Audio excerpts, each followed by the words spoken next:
بسم اللہ الرحمن الرحیم رب اشرح لی صدری ویسر لی امری واحلل عقدۃ من لسانی یفقہوا قولی اللہم العن قتلۃ امیر المؤمنین۔ آج کا قصہ حضرت علی سے ہی متعلق، بغیر کسی تمہید کے آغاز کرتے ہیں۔ حضرت علی کے پاس ایک دفعہ یہودیوں کی ایک جماعت آئی اور جانتی تھی کہ معلوم تھا کہ سرکار دو عالم صلی اللہ علیہ وآلہ وسلم علم کا شہر ہیں، علی دروازہ ہیں، انا مدینۃ العلم وعلی بابھا۔ تو یہ اپنے طور پر یہ سوچ کر آئے تھے کہ اگر کسی طرح ہم نے، یہ نادان یہ سوچ کر آئے تھے کسی طرح ہم نے اگر ان کو، حضرت علی کو علمی بنیاد پر شکست دے دی تو اس سے مسلمانوں پر بہت غلط اثر پڑے گا۔ اب آپ ذہن میں لائیے وہ سارے انبیاء کرام کے واقعوں کو سناتے ہیں کس طریقے سے پلان کر کر کے آتے تھے کہ اگر ہم نے علمی محاذ پر شکست دے دی، اس محاذ پر شکست دے دی تو ہمارا پلڑا بھاری ہو جائے گا۔ تو بہرحال یہ جماعت بھی یہی سوچ کر آئی، کہنے لگے اگر علمی بنیاد پر شکست دے دی ہر طرف ہمارا ڈنکا بجنے لگے گا۔ منصوبہ بنایا، اور منصوبہ یہ بھی بنایا کہ ہم نہ صرف سوال کریں گے بلکہ ہم سوالات بھی ان کی کتاب قرآن نہیں، اپنی کتاب توریت سے کریں گے۔ اچھا جی، اور اگر حضرت علی علیہ السلام ہمارے سوالات کے جوابات دینے کے لیے تیار ہو گئے، بس صرف وہ حامی بھر لیں کہ ہمارے سوالات کے جوابات، وہ کہیں گے ہاں میں دے دوں گا تمہارے سوالات کے جوابات، تو ہم جیت جائیں گے۔ کیسے؟ اس لیے یہ ان کی لاجک کہ بہرحال حضرت علی سرکار دو عالم کے ماننے والے ہیں، سرکار دو عالم اللہ پر، سرکار دو عالم پر قرآن نازل ہوا ہے، تو حضرت علی سے جب ہم سوال کریں گے توریت سے اور ہم کہیں گے جواب بھی توریت کے حوالے سے دیجئے، تو پھر کیسے دے سکیں گے؟ یہ تو شرط لگا دیں گے نا، ہم اس کے جواب نہیں دے پائیں گے وہ۔ تو بس وہ لوگ، ایک شخص تھا، نام روایت میں آیا راسل جالوت اس کا نام تھا، اس کی قیادت میں یہ وقت حضرت علی کے پاس آیا، کہنے لگے اے علی ہم نے آپ کے علم کا شہرہ بہت سنا ہے۔ حضرت نے فرمایا اچھا تو پھر کیا اس کی تصدیق کرنا ہے ہوگی اپنے طور پہ؟ انہوں نے کہا ہم چند سوالات کرنا چاہتے ہیں، توریت سے کریں گے، اور اگر آپ نے سب کے سامنے، تنہائی میں نہیں سب کے سامنے ہمارے سوالات کے جوابات دے دیے ہم آپ کو باب العلم مان لیں گے۔ اچھا، حضرت علی مسکرائے، ٹھیک ہے منظور ہے، جہاں سے چاہو جیسے چاہو سوال کر لو، کیا بات ہے، ہر سوال کا جواب مل جائے گا۔ کیا بات ہے مولا، سبحان اللہ۔ اور اس گفتگو میں ساتھ رہے گا، آخر میں دیکھیے گا کہ یہودی عالم کا ان سوالات سے متعلق سوال اور حضرت علی کا ان سوالات سے متعلق جواب، وہ آخر میں رہے گا ہمارے ساتھ۔ تو حضرت علی نے ایک بات کہی، کہا دیکھو تم اپنے طور پر یہ سوچ کر آئے ہو نا، اب میں الفاظ ظاہر ہے ہمارے مفہوم کہ دیکھو بظاہر تمہارے یہ بہت بڑا چیلنج ہے نا، تم بہت بڑی ایک بات لے کر آئے ہو، لیکن اس کے باوجود بھی ابھی میں نے تم سے تمہارے سوالات کے بارے میں پوچھا نہیں ہے، حامی تو بھر لیے لیکن سوالات نہیں پوچھے میں نے بھی، کیا ہے اگر میں تمہارے سوالات کے جوابات دینے میں کامیاب ہو جاؤں تو اسلام قبول کر لو گے؟ کہا بالکل قبول کر لیں گے۔ اس لیے اچھا اب ذہن میں یہ سوچ کر آئے تھے کہ یہ حامی بھر لیتے ہیں کہ اس لیے کہ سوالات کے جوابات دینا ممکن ہی نہیں ہوگا تو پھر اسلام قبول کرنا ہی نہیں پڑے گا۔ کہنے لگی جی اگر آپ نے جوابات دے دیے تو اس بات کی دلیل ہوگی کہ اس بات کی دلیل ہوگی کہ جس ذات سے آپ نے علم سیکھا ہے یقیناً وہ کوئی عام آدمی نہیں ہے بلکہ اللہ ہی کی طرف سے بھیجا گیا کوئی رسول ہے۔ معاملات طے ہو گئے، لوگ جمع ہو گئے، مجمع کی شکل میں ہماتن گوش ہو کر بیٹھ گئے۔ یہودی علماء جن کا سردار کا نام عرض کیا راسل جالوت تھا، سب کے چہروں پر مسکراہٹ پھیل گئی۔ ابھی معاملہ شروع نہیں ہوا اور ان کے چہرے پر فاتحانہ مسکراہٹ ہے۔ بے وقوف یہ بھول گئے تھے کہ سامنے فاتح خیبر بیٹھا ہے، بھائی کمال ہے، چہرے پر فاتحانہ مسکراہٹ لیے بیٹھے ہیں۔ سبحان اللہ۔ تو یہودی عالم نے مجمع کی طرف دیکھا اور علم کے تکبر سے بھرپور لہجے میں پہلا سوال کیا۔ سوال جواب کے سلسلے کا آغاز ہوتا ہے۔ پہلا سوال، اے علی یہ بتائیے وہ کون سی چیز ہے جو خدا کے لیے نہیں ہے؟ خدا کے لیے نہیں ہے۔ سوال ہوا تو اس کو سنتے ہی مجمع کا ہر فرد بڑی گہری سوچ میں ڈوب گیا، اس لیے کہ مسلمان ہوں یا اہل کتاب ہوں سب کے نزدیک سارے کا سارے اختیاری اللہ کا ہے، اللہ مختار کل ہے، اختیار کل رکھتا ہے، مالک کل بھی ہے، تو یہ کیسے ہو سکتا ہے کہ کائنات میں کوئی ایسی چیز بھی ہو جو اللہ کے لیے نہ ہو؟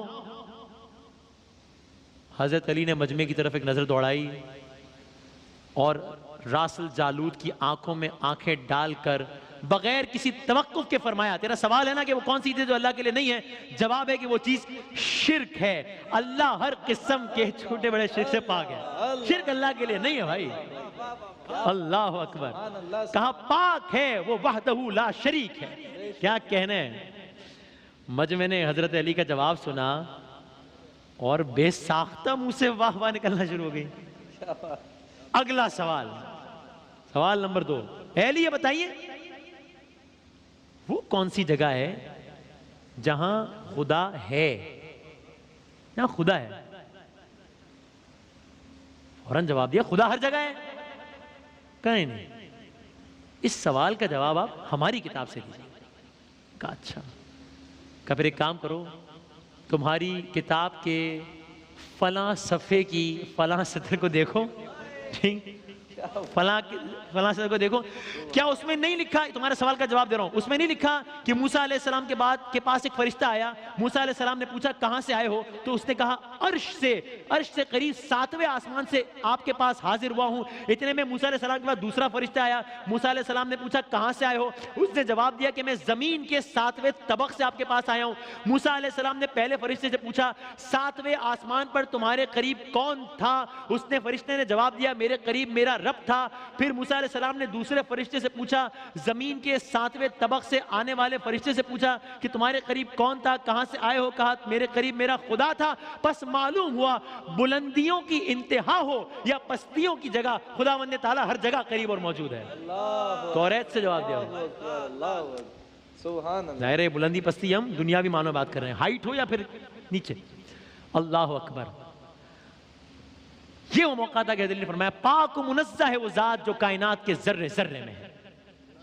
اب یہ سننا تھا کہ علماء یہود اور مجمع سراپا سوال ہو کر حضرت علی کی طرف دیکھنے لگے. تب حضرت علی نے مسکراتے ہوئے فرمایا ہر چیز میرے رب کے قریب ہے, ہر چیز میرے رب کی دسترس میں ہے. تیسرا سوال, کہا کون سی چیز ہے جو خدا کے قریب نہیں ہے, خدا کے قریب نہیں ہے. حضرت علی نے فرمایا اللہ سراپا حمد ہے, اس سے کوئی غلط بات منسوب کی ہی نہیں جا سکتی, وہ ہر برائی ہر عیب ہر خطا سے پاک ہے. ظلم وہ چیز ہے, ظلم جو تمام برائیوں کی جڑ ہے, وہ میرے رب سے قریب نہیں ہے. ظلم وہ چیز ہے جو میرے رب سے بعید ترین ہے, اس لیے کہ وہ حقدار کو اس کا حق دیتا ہے, زیادہ دیتا ہے, اتنا زیادہ دیتا ہے کہ تمام عمر گناہوں میں گزارنے کے باوجود کوئی اس کے دربار میں حاضر ہو کر توبہ کر لے تو اس کو معاف کر دیتا ہے. ظلم میرے رب سے قریب نہیں, یہ بہت دور ہے. راس الجالوت نے پے در پے شکست کھانے کے بعد اب ذرا اپنی اسٹریٹجی بدلی. اب یہ علمی کے بجائے تاریخی سوالات کی طرف اپنا رخ موڑنے لگا. اچھا, بڑے تکبر سے کہا اچھا یہ بتائیے وہ چشمہ بتائیے, وہ چشمہ ہسٹری, اچھا وہ چشمہ بتائیے جو زمین پر پہلی مرتبہ جاری ہوا. اللہ اکبر. جواب سنیے حضرت علی کا, یہ پوچھ رہے وہ چشمہ بتائیے جو پہلی مرتبہ زمین پر جاری ہوا. حضرت علی نے مسکراتے ہوئے فرمایا اس کو چھوڑو, پہلے یہ بتاؤ کہ پہلے میں یہ بتاؤں کہ تمہارے دل میں کیا ہے, سچ بتاؤ تمہارے دل میں یہی نہیں ہے کہ وہ چشمہ بیت المقدس کی ایک چٹان کے نیچے ہے, یہ ہے نا تمہارے دل میں. حیران ہو گیا ہوں, منہ سے بے اختیار ہاں نکل گیا. تب حضرت علی نے فرمایا آج اپنی اصلاح, سوال پوچھنے آیا تھا اصلاح, آج اپنی اصلاح کر لو. پہلا چشمہ وہ نہیں ہے جس کے بارے میں تم لوگ جانتے ہو, بلکہ پہلا چشمہ وہ ہے جس سے حضرت خضر نے پانی پیا, اور یہی وہ چشمہ ہے کہ جس سے آب حیات جاری ہے. یہ ہے پہلا چشمہ, اصلاح کر لو بھائی اپنے. سبحان اللہ سبحان اللہ. پھر اس نے ایک اور تاریخی سوال کیا, اچھا علی یہ بتائیے وہ کون سا پہلا پتھر ہے جو آسمان سے اتارا گیا. اب پھر جواب سے پہلے حضرت علی نے جملہ کہا کہ یقیناً تمہارے مطابق اس کا جواب بیت المقدس میں نصب وہ پتھر ہے جس کے بارے میں تمہارا عقیدہ یہ ہے کہ وہ نصب کیے جانے والا پہلا پتھر ہے. لیکن تم یہ بات کیوں بھول جاتے ہو کہ خانہ کعبہ بیت المقدس سے کہیں قدیم ہے, اور حجر اسود اسی وقت آسمان سے نازل کر کے نصب کیا گیا تھا جب خانہ تعمیر ہوا تھا, وہ ہے پہلا پتھر. اصلاح بھی ہو رہی ہے ساتھ ساتھ. اب یہ مخمسے میں پڑ گئے کہ ہم تو سوال کے جواب پوچھنے آئے تھے، علی صرف سوالات کے جوابات نہیں بتا رہے ہیں، بلکہ پہلے وہ باتیں بتاتے ہیں جن پر ہمارا عقیدہ ہے، پھر ان باتوں کی نفی کرتے ہیں، پھر جواب بتاتے ہیں، واہ واہ واہ تو اس کے بعد وہ اصل حقیقت بتاتے ہیں، اور اتنے دلیل سے بتاتے ہیں کہ ہم میں سے انکار کرنا کسی کے لیے ممکن ہی نہیں رہتا۔ مجمع سمجھ رہا تھا کہ وہ اب بھی یہودی ہے، حالانکہ حضرت علی کے جوابات غیر محسوس طریقے سے ان کی یہودیت ختم کر رہے تھے اور ان یہودیوں کو اسلام کے قریب کرتے جا رہے تھے۔ اس کے بعد ایک اور سوال پوچھا، آج کل کی زبان میں کہوں تو اپنے طور پر بڑا سائنسی سوال پوچھا، یہ بتائیے وہ کون سی چیز ہے جو مسلسل کم اور زیادہ ہوتی رہتی ہے، مسلسل کم اور زیادہ ہو رہی ہے، کون سی چیز ہے؟ حضرت علی نے فرمایا، غور نہیں کرتے تم اپنے ماہ و سال پر غور کرو تو خود ہی اس کا جواب مل جائے گا۔ کیسے؟ کہا کوئی دن اگلے دن کے برابر نہیں ہوتا، اسی طرح گزشتہ رات اگلی رات سے چھوٹی بڑی ہوتی ہے، وہ چیزیں جو برابر نہیں ہیں۔ گفتگو آگے بڑھی، اگلا سوال پوچھا گیا، زندہ رہنے کی پہچان سانس لینا ہے، کیا کائنات میں کوئی ایسی چیز بھی ہے جو زندہ بھی ہے لیکن سانس بھی نہیں لے رہی؟ اس سوال کے جواب میں پورا مجمع ایک لمحے کے لیے غور و فکر کے سمندر میں ڈوب گیا، پھر جواب نہ پاتا، پھر مایوس ہو کر جواب نہ پاتا۔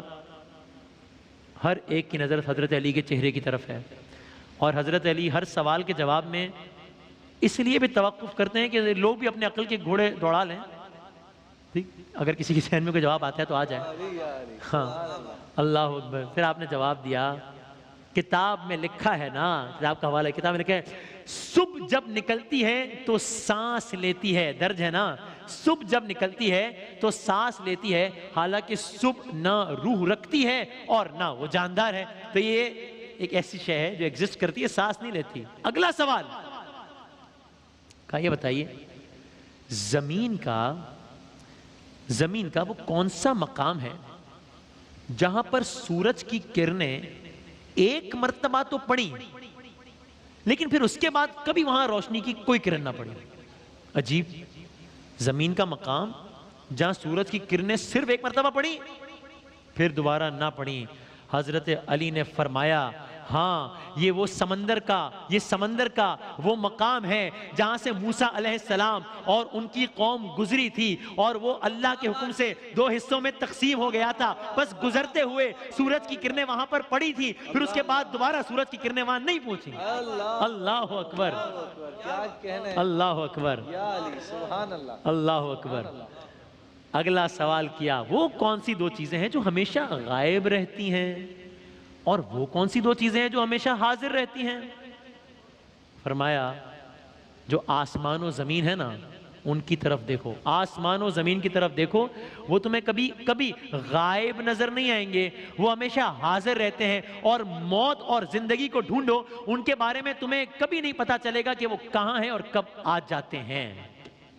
اگلا سوال، کون سی چیز ہے جس کا خالق خود اللہ ہے، خالق خود اللہ ہے لیکن اللہ اس کے بارے میں سوال کرتا ہے؟ عجیب، کون سی چیز ہے جس کا خالق اللہ ہے اور اللہ ہی اس کے بارے میں سوال کرتا ہے؟ حضرت علی نے بغیر کسی وقفے کے ایک کے بعد ایک جوابات دینا شروع کر دیے۔ فرمایا، حضرت موسیٰ کے عصا کا خالق خود اللہ تعالیٰ ہی تھا، اور اس کے بارے میں موسیٰ علیہ السلام سے سوال کرنے والا بھی اللہ تعالیٰ ہی تھا۔ قرآن مجید کی ایک آیت کا ترجمہ ہے، اے موسیٰ یہ تیرے ہاتھ میں کیا ہے؟ تو یہ وہ چیز ہے جس کو اللہ نے بنایا، اللہ ہی نے اس کے بارے میں سوال کیا۔ اللہ اکبر۔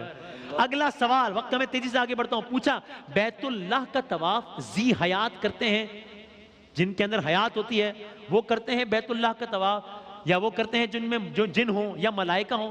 اے نہیں، کیا کبھی کسی بے جان شے نے بھی طواف کعبہ کیا ہے جو جاندار نہ ہو؟ اس نے طواف کعبہ کیا ہے؟ حضرت علی نے جواب دیا، ہاں کیا ہے، وہ کشتی نوح ہے کہ طوفان کے دوران جب وہ اس مقام سے گزری جہاں پر بیت اللہ تھا تو کشتی نے بیت اللہ کے ساتھ چکر لگائے تھے۔ بے جان چیز ہے اور بیت اللہ کا طواف کیا ہے۔ اللہ اکبر۔ بس اب گفتگو اپنے پیک پر پہنچ رہی ہے، اب ذرا گفتگو کا سوال و جواب کا سلسلہ دیکھیے گا۔ اب اس کو لگا کہ یہ تو کوئی بات ہی نہیں بن پا رہی، اب اس نے، جس کو میں اپنے الفاظ میں کہوں گا، اپنا ٹرمپ کارڈ کھیلا اپنے طور پر، کہ اب یہ جو ہے نا، مطلب اب یہ آخری پتہ ہے اور اپنے طور پر یہ سوچ بھی رہا ہے کہ اب میں یقیناً کامیاب ہو جاؤں گا. کہا علی کچھ سوالات پوچھنا چاہتا ہوں, جوابات دیجیے گا. یکے بعد دیے رہے. کہا ہاں پوچھو. سوال جواب کا آغاز ہوا. پوچھتا ہے یا علی وہ کون سا ایک ہے جس کا دو نہیں؟ کون سا ایک ہے جس کا دو نہیں؟ فرمایا اللہ ایک ہے جس کا دوسرا نہیں. پوچھا کون سے دو ہیں جن کا تیسرا نہیں؟ فرمایا دن اور رات دو ہیں ان کا تیسرا نہیں. پوچھا وہ کون سے تین ہیں جس کا چوتھا نہیں؟ فرمایا لوح قلم کرسی تین ہیں ان کا چوتھا نہیں. پوچھا کون سے چار ہیں جن کا پانچواں نہیں؟ فرمایا توریت زبور انجیل قرآن مجید چار ہیں ان کا پانچواں نہیں. فرمایا کون سے پانچ ہیں؟ پوچھا کون سے پانچ ہیں جن کا چھٹا نہیں؟ فرمایا پانچ نمازیں ہیں, فجر ظہر عصر مغرب عشاء پانچ ہیں ان کا چھٹا نہیں. پوچھا چھ بتائیے جن کا ساتواں نہیں؟ فرمایا زمین و آسمان 6 دن میں پیدا ہوئے ان کا ساتواں نہیں. پوچھا وہ 7 بتائیے جن کا 8واں نہیں؟ فرمایا میرے رب نے 7 آسمان بنائے ہیں ان کا 8واں نہیں. پوچھا وہ 8 بتائیے جن کا 9واں نہیں؟ فرمایا عرش کو 8 فرشتوں نے اٹھایا ہوا ہے ان کا 9واں نہیں. پوچھا 9 بتائیے جن کا 10واں نہیں؟ فرمایا اللہ نے فرمایا, آپ کو یاد ہوگا, فرمایا اللہ نے فرمایا ہے حضرت صالح کی قوم میں 9 بڑے کافر سردار تھے ان کا 10واں نہیں. پوچھا اچھا وہ 10 بتائیے جن کا, اب مجمع میں ایک عجیب و غریب کیفیت طاری ہو رہی ہے اور وہ یہودی عالم بھی سوچ رہا ہے کہ یہ تو معاملہ کہاں کا کہاں چلا گیا, لیکن سوال جاری رکھے ہوا ہے. پوچھا وہ 10 بتائیے جن کا 11واں نہیں؟ فرمایا حج کے موقع پر قربانی نہ ہو تو 7 روزے حرم میں 3 روزے گھر پر رکھنے کا حکم ہے, یہ ہو گئے 10. یہ 10 ہیں جن کا 11واں نہیں. پوچھا سوالات جاری رکھ رہا ہے. پوچھا وہ 12واں بتائیے جن کا 13واں نہیں؟ فرمایا سال کے 12 مہینے ہوتے ہیں ان کا 13واں نہیں. کہا وہ 13واں بتائیے جن کا 14واں نہیں؟ فرمایا حضرت یوسف علیہ السلام نے جب خواب میں دیکھا تھا تو دیکھا تھا کہ اس میں 11 ستارے سورج اور چاند کو دیکھا, یہ 13 تھے ان کا 14واں نہیں. کیا بات ہے, سبحان اللہ سبحان اللہ سبحان اللہ. اللہ اکبر اللہ اکبر کیا اللہ اکبر سبحان اللہ سبحان اللہ. یعنی میں یہ سوچ رہا تھا کہ شاید وہ اپنے طور پر اس سوالات کی گردان اس لیے آگے بڑھا رہا ہوگا کہ اس نے سوال ہی پوچھنا تھا نا, کون سا ایک ہے جس کا دوسرا نہیں سامنے, لیکن مولا کائنات جوابات دیے جا رہے ہیں. کیا کہنا ہے, اللہ اکبر. اس کو خود میں واقعی سوچ رہا تھا کہ اس کو کون سا جوابات پتہ ہوں گے, پوچھنا ہی تھا, پوچھے جا رہا تھا سامنے. اللہ اکبر, حضرت علی جواب دیے جا رہے ہیں. بس گفتگو تمام ہو رہی ہے. پوچھتا رہا, جواب دیتے رہے, لوگ حیران و پریشان ہوتے رہے. تب لوگوں میں بیٹھے ہوئے ایک یہودی نے سوال کیا. اب مجمع کی عجیب و غریب کیفیت ہے. ایک یہودی نے سوال کیا, حضرت دنیا میں, اب آپ یہ سوچئے یہ ہے حاصل کلام جو میں نے آپ سے گفتگو کے شروع میں کہا تھا, ان سوالات پر ایک یہودی کا سوال دیکھیے گا اور ان جوابات پر حضرت علی کا کومنٹ دیکھیے گا. یہ سارا منظر لوگ دیکھ رہے ہیں, حیران ہیں, پریشان ہیں کہ جتنی تیزی سے سوال نہیں ہو رہے اس سے زیادہ تیزی سے جواب آ رہے ہیں. جواب بھی اپنی کتاب سے نہیں آ رہے, توریت سے آ رہے ہیں. جواب سے پہلے یہ بھی بتا رہے ہیں کہ مجھے پتہ ہے تیرے دل میں تو یہ ہے, لیکن اصل جواب تو یہ ہے. اب یہودی نے سوال کیا, حضرت دنیا میں ہر آدمی سوچ کر جواب دیتا ہے, آپ ایسے جواب دے رہے ہیں جیسے سارے سوال اور ان کے جوابات آپ کو ازبر ہوں. حضرت علی نے جواب میں اس سے ایک سوال پوچھ لیا, کہا یہ بتاؤ, وہ اس سے یہ پوچھا کہ آپ نے تو سوچے بغیر جواب دے دیا. حضرت علی نے اس سے فوراً سوال پوچھا, تیرے ہاتھ میں انگلیاں کتنی ہیں؟ فوراً بولا 5. کہا ارے تو نے بھی تو فوراً سوچے بغیر جواب دے دیا. کہا یا علی یہ کیسی بات ہے, مجھے معلوم ہے کہ میرے ہاتھوں کی 5 انگلیاں ہیں. مسکرا کر حضرت علی نے کہا کہ مجھے بھی یہ سارے علم ایسے ہی ازبر ہیں جیسے تجھے یہ معلوم ہے کہ تیرے ہاتھوں میں 5 انگلیاں ہیں. کیا بات ہے مولا, اللہ اکبر, سبحان اللہ. میں علی کے سامنے سارے راز ایسے ہی کھلے ہوئے ہیں. بے شک بے شک. یعنی جب تک میں نے گفتگو کا یہ حصہ نہیں دیکھا تھا تو ایک تمام تر ایمان کے باوجود ایک کیوریوسٹی میں تھا کہ کیسے اس مثال سے سمجھ میں آ گیا. کوئی مجھ سے پوچھا انگلیاں کتنی, فوراً کہوں گا 5. سوچنے کی ضرورت ہی نہیں ہے کیونکہ میرے سامنے کی بات ہے. حضرت علی کے سامنے اس انداز سے ہے سارا معاملہ, ضرورت ہی نہیں ہے سوچنے کی. گفتگو ختم ہو رہی ہے. اس کے بعد راسل جالوت نے آخری 2 سوال کیے. کہا یہ بتائیے آسمانوں اور جنت کا کفل کیا ہے؟ آپ نے جواب دیا شرک. شرک سے ان کے دروازے بند ہو جاتے ہیں. آخری جملہ فرمایا اچھا تو پھر اس آسمان و زمین کا تالا پہلے پوچھا کیا ہے تو بتایا کہ تالا ہے شرک. آخری جملہ سوال آخری فرمایا اچھا تو پھر یہ بتائیے اس تالے کی چابی کیا ہے؟ آپ نے فرمایا میرے مصطفیٰ کا عشق ہے اس کی چابی. عشق کا ابتدائی اظہار کلمے سے ہوتا ہے. بس حضرت علی نے کلمہ پڑھا, ساتھ ہی کلمے کا سننا تھا. یہودی علماء خود راسل جالوت نے بے اختیار کلمہ پڑھا, سب کے سب دائرہ اسلام میں داخل ہو گئے. محمد رسول اللہ. اللہ اکبر, سبحان اللہ. اللہ اکبر. اللہ تعالی ہم سب کو سرکار دو عالم صلی اللہ علیہ وآلہ وسلم اور ان کی آل اولاد اور اصحاب کی سیرت پر چلنے کی توفیق عطا فرمائے. آمین اللہم آمین. آمین. ماہ کرم یہی ماہ